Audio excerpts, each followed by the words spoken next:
I'm just curious because let's tax the rich, baby. So we're just going to tax all the rich. So you think that'll work?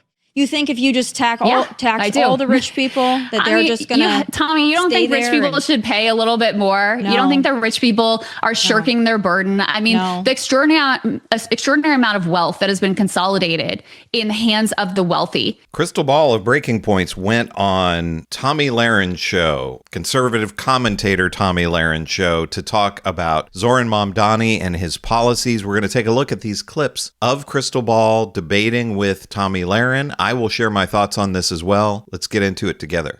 I want to talk a little bit about New York City. I don't know if you're a Mamdani fan or not, but you are a big fan of Mamdani? Oh, yeah. Oh, you are? Okay. So he wants to provide $65 million for gender-affirming care. I want to play the clip, and then I want you to tell me why we should be footing the bill for that. Let's take a listen. It is absolutely disgusting that this federal administration do. They are looking to erase trans folks from the very fabric of this country.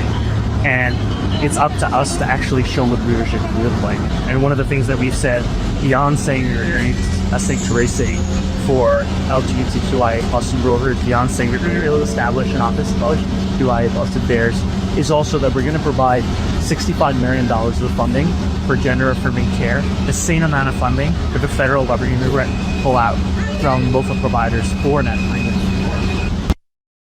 So do you think that they should be footing the bill for the gender-affirming care? I mean, Tommy, I think everyone should get healthcare. So yes, I think trans people should get healthcare as well. And what he's talking about is, number one, consistent with New York law, which requires gender affirming care to be provided. And number two, consistent with, basic moral values. Yeah, I think trans people should be able to get healthcare. And one thing I want to say about this, which, personally, I think we should all get healthcare, access to healthcare. So you think we should pay for everybody's gender transition? I think that we should pay for gender affirming care, which is medically required for trans people to feel okay. And I think it's disgusting the way that trans people have been turned into scapegoats by this administration, who's more interested in fighting a culture war than really exposing the fact that they are doing the bidding of billionaires, and that those are the people who we really should be upset about, not trans people, not immigrants. But these are all distraction tactics to keep us from talking about the issues that really actually unite Americans.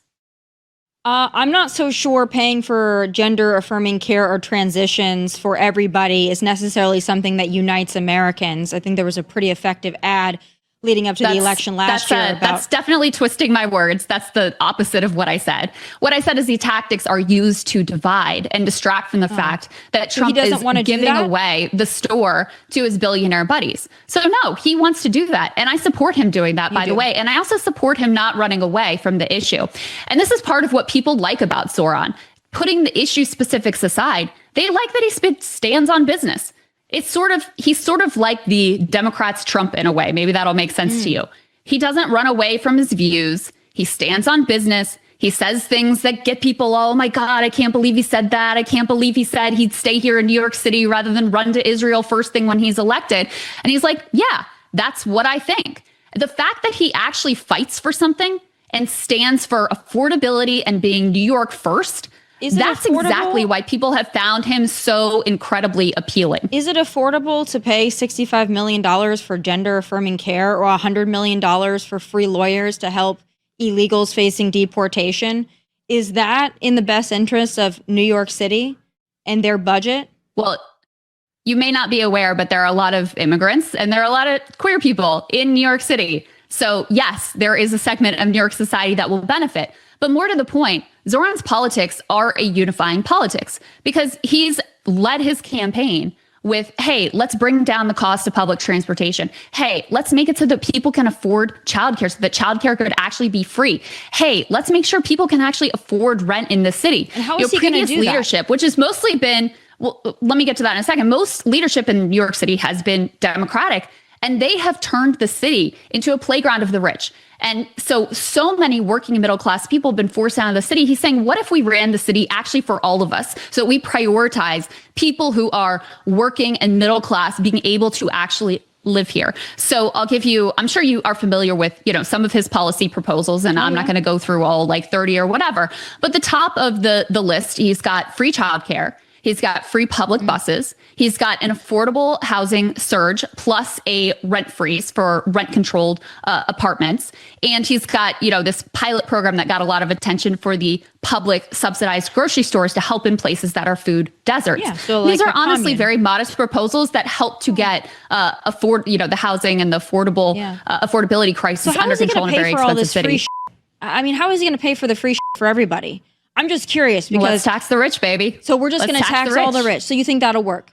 You think if you just tax all the rich people that they're just going to Tommy, you don't think rich people should pay a little bit more? No. You don't think the rich people are shirking their burden? I mean, the extraordinary amount of wealth that has been consolidated in the hands of the wealthy is insane. And they pay a lower tax burden if you look at their net worth than like average middle class people. It's overwhelmingly popular. So you don't think tax the rich, including among MAGA Republicans. I mean, this is something that Steve Bannon. I want to stop here for just one moment because of something that Tomi Lahren said there. So you don't think if you tax the rich a little bit higher that they will leave. And this is one of the talking points that MAGA commentators and just regular MAGA people that you'll see online commenting love to throw out, whether it's Tomi Lahren or just a regular person who isn't a YouTuber or whatever. Oh, if you tax the rich people more, then they'll leave. This is a myth. The United States from the 1940s until the early 1980s during the Reagan administration had a top marginal tax rate of between 70 and at its highest was 91%. Rich people didn't leave the United States during that time. There were lots and lots and lots of rich people in the United States from the 1940s until the early 1980s. So this is a myth that right-wingers, far right-wingers like Tomi Lahren love to point out. Krystal Ball is absolutely right. We could tax the super, super wealthy, the super rich, a little bit more and pay for more things to actually benefit citizens. This is what the Democratic Party needs to lean into. And Krystal Ball talks about this all the time on her show and with Kyle Kulinski. They talk about this all the time. The Democrats could just offer a little bit more to people, raise taxes by a little bit more, lean into policies that were incredibly popular during the time of FDR, and start winning elections again. People support these policies like Zohran Mamdani is talking about. The other thing that Tomi Lahren brings up is $100 million. Oh, how are they going to come up with this $100 million for hearings for immigrants? Where's that money going to come from? The budget for 2026 for New York City is about $116 billion. So, this is the thing that MAGA loves to do. These commentators like Tomi Lahren, they take something that is not a huge amount of money within a budget or something that affects a very small number of people, like surgery for trans people or trans people playing in sports, and turn it into a gigantic issue that is very small compared to other issues that we should be focusing on. Like, how do people afford a place to live in the United States? How do people afford daycare? These things that Zohran Mamdani and Krystal Ball are promoting and believe in because, one, they're the right thing to do, but also they're very popular politically. Bannon has talked about. Right now, the people that are leaving New York City are not the rich. It's the working class and the middle class who are priced out of that city. And so that's what he's laser focused on. But you don't think that if you just pay for all of these free programs by taxing the rich, you think that the rich people are just going to stay there and keep their money there and they're just going to fund all this? You think so? Yeah, I do. They've done research, Tommy, and they have found that there, is very little evidence that the rich will just pick up and leave New York because they have to pay a little bit more in taxes. New York has a lot that's going for it. There's a lot of reasons why wealthy business owners, Wall Street, et cetera, want to congregate in this great American city. And no, I don't see that changing or going away. But I do think the city should be run more for its middle class and working class residents than for the rich. And apparently New Yorkers agree. How much more are you going to have to tax these rich people to pay for all of the free programs for New Yorkers and for the illegal aliens and for the trans and all that? How much do you think, how much more do you think you can squeeze out of the wealthy there? Well, I'm not Zohran's budget director, so you have to ask him that question. I don't know if he has one. Compared to their level of wealth, he's been very detail oriented, which is something, frankly, I was concerned about because I want to make sure that not only is he able to win, but he's able to govern effectively. And so if you listen to his interviews, if you review his policy proposals, you'll see this is not some like dyed-in-the-wool ideologue. He's been very open to, input, including from the business community, including from more moderate Democrats. And yeah, he's put pen to paper and has the numbers to back it up. Now, well, he when may you have just say tax everybody, the challenge he's going to have. Not really, that's not really pen to paper. That's just somebody else will pay. Well, for I didn't all really of my say things. tax everybody. I said tax the rich. Oh, just and tax I do the think rich. Okay. The rich should be taxed, not just in New York, but across the country. Oh, okay. And America agrees with me. We should all because just get they've rigged the poor system together. to their benefit. Socialism They've sounds rigged the great. system to their benefit. I mean, they just got a gigantic tax cut from this administration. So if Everybody we just did. gave that back, that would be in a. Everybody it was got a tax overwhelmingly the rich, though. Our GDP It went was up overwhelming too. the rich. Yeah. And if you just gave that back, we would be headed in a better direction, because I do think the rich deserve, I do think the rich should have to participate in society, that they should, yes, pay back into the society that helped them become so incredibly wealthy, and that we have to deal with these wildly unequal Gilded Age plus levels of wealth inequality that we're dealing with right now. Yeah. Socialism has usually worked so well as its cousin communism. You're right. We should definitely. Tommy, give there's that a go. reason. There's a reason that Bernie Sanders is the most popular politician in America, because most people don't think of this as socialism. They see it as basic fairness. Yeah, they most see of it us are as dumb. a basic part of the social contract. morons. You think most Americans are dumb? Most Americans are not for socialism, babe. But if you want to run on that, go for it. I just said, Bernie Sanders is the most popular politician in America. So you have to grapple with that. I mean, we've had many periods in our country where tax rates for the rich were much higher, and where the disparity between the wealthiest and, the bottom 10% or the bottom 20% was much smaller. And guess what? We're still a capitalist country. We're still doing just fine. We had a much healthier society, much healthier middle class. People were able to afford a home, able to afford healthcare. And so I don't think it's a radical idea to get back to that. Well, I think it's a radical idea. I hope that works out for you. Do you think that as a national platform is going to help Democrats win elections? Taxing the rich? Yeah. Do you think just taxing the rich? socialism? 100%. Oh, didn't I think you try taxing that the last rich. time? I think try that last taxing time? the rich. What are you talking about with Kamala? Yeah, when with Kamala was Kamala. running around Mark Cuban and Liz Cheney and made a lot of mistakes that are in her campaign. So no, I do not see Kamala as my ideological ally whatsoever. But Bernie would have won. I mean, saying, look, we're going to have, of course, building out the social safety net, getting back to being the New Deal era Democratic Party, saying everyone's going to have access to healthcare. Everyone's going to be able to afford to have childcare for their children. We're going to lift the wage to be a living wage. We're going to invest in unions, make sure we have labor power.